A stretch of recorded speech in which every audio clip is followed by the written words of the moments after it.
Acara zikir kebangsaan di halaman Istana Merdeka pada Kamis malam lalu menjadi momentum untuk pertama kalinya Presiden Jokowi meminta maaf terkait dengan jabatannya sebagai pemimpin negara.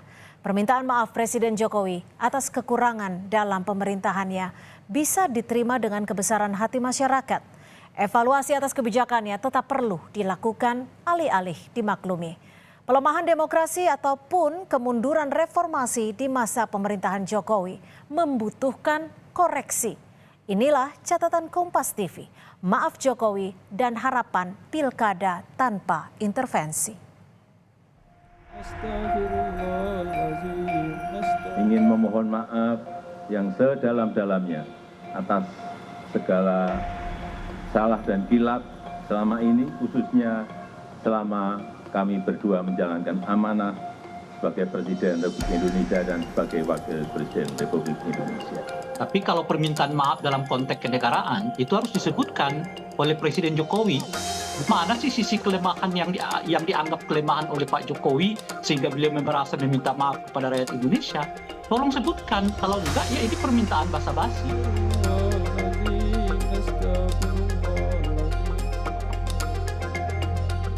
Presiden Jokowi tak kuasa meneteskan air mata saat sesi doa dan zikir yang dibacakan pengasuh salah satu pesantren Sulawesi Selatan, Muhyiddin Tahir. Di tengah acara, Jokowi meminta maaf atas kekurangannya dalam memimpin Indonesia selama 10 tahun ini. Dirinya menyadari, sebagai manusia biasa, ia tidak mampu menyenangkan semua pihak. Harapan semua pihak pun tak mungkin dipenuhi semua. Bahwa sebagai manusia, kami tidak mungkin dapat menyenangkan semua pihak. Kami juga tidak mungkin dapat memenuhi harapan semua pihak. Saya tidak sempurna, saya manusia biasa. Kesempurnaan itu hanya milik Allah Subhanahu wa Ta'ala. Sikap Jokowi ini mendapat apresiasi Partai Amanat Nasional. Menurut PAN, meski mengakui banyak kekurangan dan kealpaan sebagai pemimpin, permintaan maaf Jokowi secara terbuka di hadapan 3.000 lebih peserta yang hadir adalah bentuk sikap seorang negarawan. Beliau mengakui bahwa sebagai seorang kepala negara, tetapi juga sebagai seorang manusia biasa, tentu bisa berbuat kesalahan. Ini adalah sebuah bentuk kenegarawanan beliau yang mengakui adanya kekeliruan, kekurangan, ataupun kesalahan. Berbeda dengan PAN, Partai Kebangkitan Bangsa menilai ada tempat untuk Presiden menyampaikan pertanggungjawaban selama menjabat.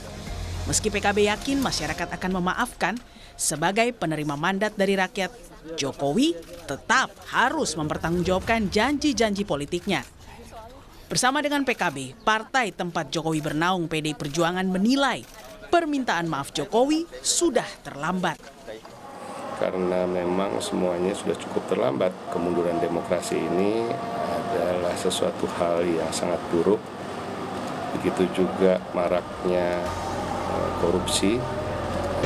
Tapi selaku presiden itu ada laporan dan pertanggungjawaban kepada masyarakat Indonesia terkait dengan janji-janjinya, terkait dengan kepercayaan yang sudah diembannya, terkait dengan mandat sudah sampai di mana. Termasuk janji menegakkan demokrasi juga masih tanda kutip ada yang masih belum merasakan kepuasan itu. Termasuk juga janji untuk pindah ibu kota juga sampai hari ini juga belum. Pertumbuhan ekonomi dan pengangguran masih cukup lebar. Banyak juga yang kena PHK. Nah, itu janji pertumbuhan 7% tidak tercapai. Lazimnya, sebuah permintaan maaf mendapat respons yang positif.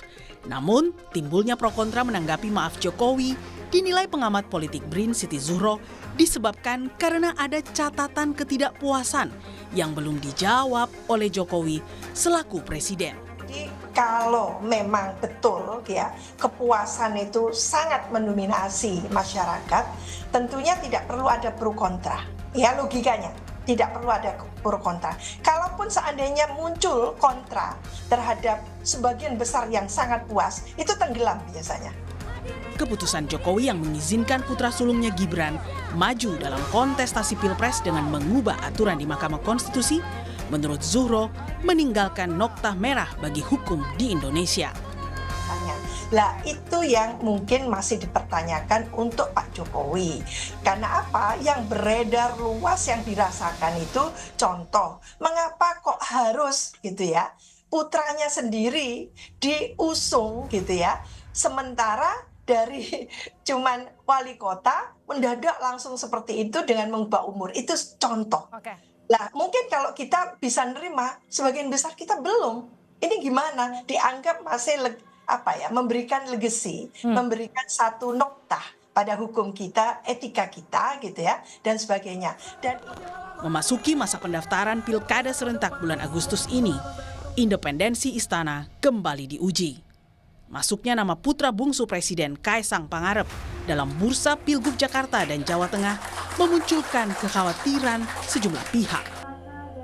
Sangat disayangkan bagaimana pesta demokrasi pilkada terbesar pertama kali di Indonesia bukan ditentukan oleh masyarakat dari bawah.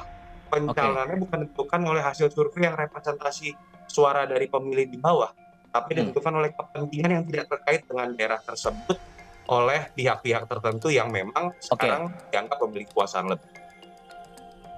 Tarik-menarik kekuatan politik mulai terasa khususnya di Pilkada Jakarta. Tarik ulur koalisi pendukung Prabowo Gibran yang tergabung di dalam KIM disinyalir akan mengusung Ridwan Kamil sebagai calon gubernur. Besarnya dukungan penguasa di belakang RK inilah dinilai pengamat politik bisa mengubah hasil survei yang sejauh ini menempatkan Anies Baswedan di peringkat 1.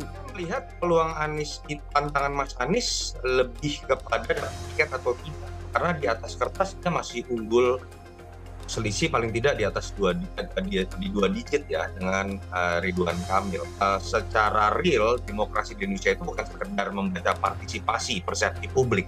Ada yang namanya mobilisasi yang seperti kita lihat di Pilpres itu bisa dengan mudahnya mengubah hasil suara, apalagi ketika ada calon tertentu yang akan di backup oleh kekuasaan, baik itu dari sisi finansial, baik itu dari sisi birokrasi, baik itu dari sisi aparat, yang semoga tidak terjadi lagi kontroversi dalam pilkada seperti apa kita lihat dalam Pilpres. Besarnya kekuatan pemerintah yang tergabung dalam satu koalisi hingga trauma di masa Pilpres membutuhkan komitmen dari Presiden dan jajarannya untuk menjamin pilkada bebas dari cawe-cawe penguasa. Karena tanpa itu, permintaan maaf Jokowi hanyalah basa-basi politik. Tapi kalau permintaan maaf dalam konteks kenegaraan itu harus disebutkan oleh Presiden Jokowi. Kita menyebut ini pemilu terburuk sepanjang era reformasi, baru nggak setuju. Kita menyebut revisi undang-undang KPK itu membuat KPK seperti yang sekarang, dia nggak akan setuju. Kita menyebut dinasti politik yang dilakukan oleh Pak Jokowi itu berbahaya bagi demokrasi, pasti baru juga nggak setuju. Nah, jadi hanya Pak Jokowi ini sekarang dan tentu saja mungkin panel Barus yang tahu mana sih sisi kelemahan yang dianggap kelemahan oleh Pak Jokowi sehingga beliau merasa meminta maaf kepada rakyat Indonesia. Tolong sebutkan, kalau enggak ya ini permintaan basa-basi.